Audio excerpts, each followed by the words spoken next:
When I started Karmaloop, it was definitely something I didn't know where, I always wanted to go big. I always, had aspirations to make it something big because I wouldn't just do something half-assed. But I mean, from the first 2 years of Karmaloop, I was working another job, so it was in my parents' basement. I was living at home. My parents were a little bit worried, You were like shipping orders out of your parents' basement, basically? Yeah, and when I say basement, like, it wasn't a finished basement. It was a basement. Like, there was like 1.5 inches of water on the floor, like a broken ping. Keep dead bodies. Exactly.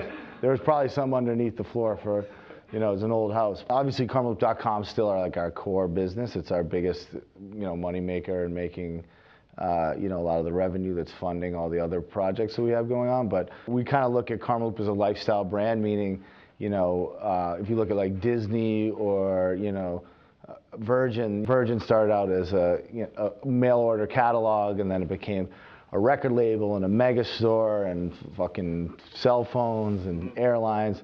So we've, Karmaloop Airlines coming next year, so hang tight. No, but, I'm not saying that, I'm not comparing ourselves in terms of obviously scale and what they've accomplished with Virgin or Disney, but it's basically like when you have a certain group that you speak to and you've captured their imagination or their loyalty, there's a lot you can do with it. So Karmaloop selling streetwear is just one aspect of a lot of different stuff. So we're launching a higher-end streetwear store called Boylston Trading. We're launching a skate site. We have a site called Plunder, which is a little bit over a year old now, which is like off-price, flash sale, kind of like Guilt Group for our demo. The KarmaloopTV.com website has done very well with videos and interviews and stuff like that. So, and then I've teamed up with Pharrell on this project to launch a cable channel too. So we got our hands full. And then we have, you're here in the New York office, so we have 6 or 7 private labels here. As well. When we launched, we had way more competition than we have today. Obviously, Digital Gravel was like head-to-head with us for a long time. I think the mistake that they made is they tried to own the demo and say, like, if you fuck with us, you can't fuck with Karmaloop or anyone else. They were looking at the internet as one small city where you could be like, oh, you only can open us.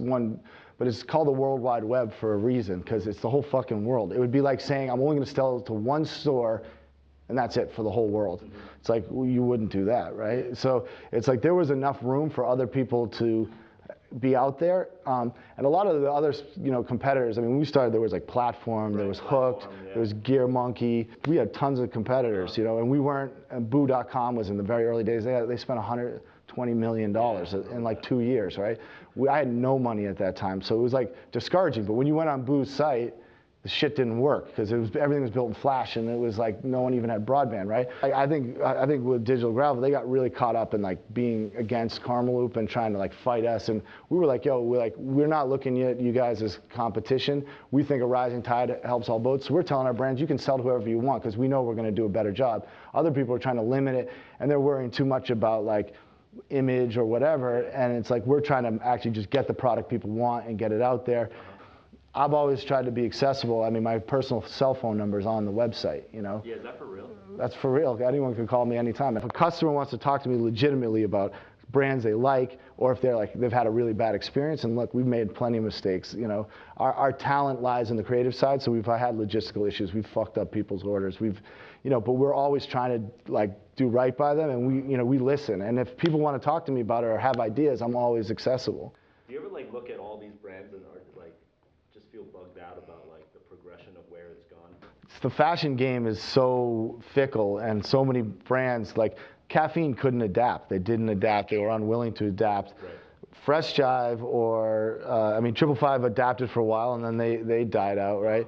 Speedwack was able to stay relevant. So it's interesting to me that we have any of the brands that were there 10 years ago, because it's hard to keep a brand relevant. I can't tell you how many Magics I see a brand, everyone's fucking sweating the brand, everyone, and then next Magic it's not there. Yeah. You know what I mean? It's a business too, right? So you can have the illest designs out there.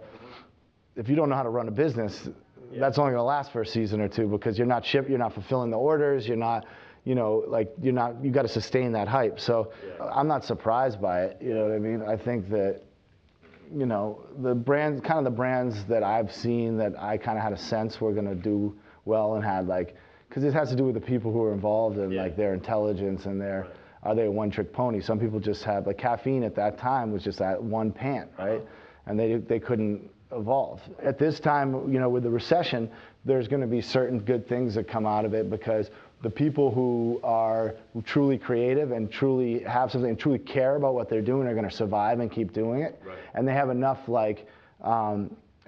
confidence in themselves that if they can't be as baller, or they can't be as big, and they have to retrench and do things a little bit differently, or you know, maybe they had a huge booth at Magic 5 years ago when the economy was booming. Now they got to have a small little booth, but they're still making good quality stuff. They're going to continue to be there. There was a whole cool guy thing where it's like people were opening these stores that had no business model behind them, where they're like, yo, we're going to have a store, we're going to sell 3 things, and we're only going to make 2 of them. You know what I mean? 2 of each, right? And it's like, I understand the idea to be exclusive, but at the same time, you can't put you have to marry it with being practical, or you just don't exist anymore. So then how can you put out anything else? So I think the recession, you know, we've had a very good run during the recession, so I have no complaints, but I think if anything, it's going to make the brands that survive stronger. One of the things that people do a lot is like, and I see it all the time, and I've seen it in music, in fashion, anything, is like, if you had a certain time period where you did something, everyone else after that's whack. Like, these kids don't know what's up, man. When we were making music, it was Biggie, it was, every you know. Culture has that. Yeah, every person as they progress. Right. And I realize it's just a pattern, and it's like, I think it has a lot to do with people's fear of not being relevant or getting older or whatever. Things change, evolve, that's how it is. It's like, I don't think that, whether you call it streetwear or becomes something else, there always is going to be a place for this type of clothing and this type of outlook on the world, where people who are more open-minded, more creative, and have a different view of things, and have a cultural sophistication that they want to bring into clothing, that's always going to exist. And, you know, like some people say, oh, well, there's a heyday of streetwear, this or that. It's just a different animal, and it will be again. And these cats who are coming up now, who are having hits or whatever, some of them will survive and be relevant and evolve, and then other ones of them will be the haters who are like, yo, when 2010, man, that's when we were doing it big. Yeah, Right. You were doing it big, and so that's why you view it that way.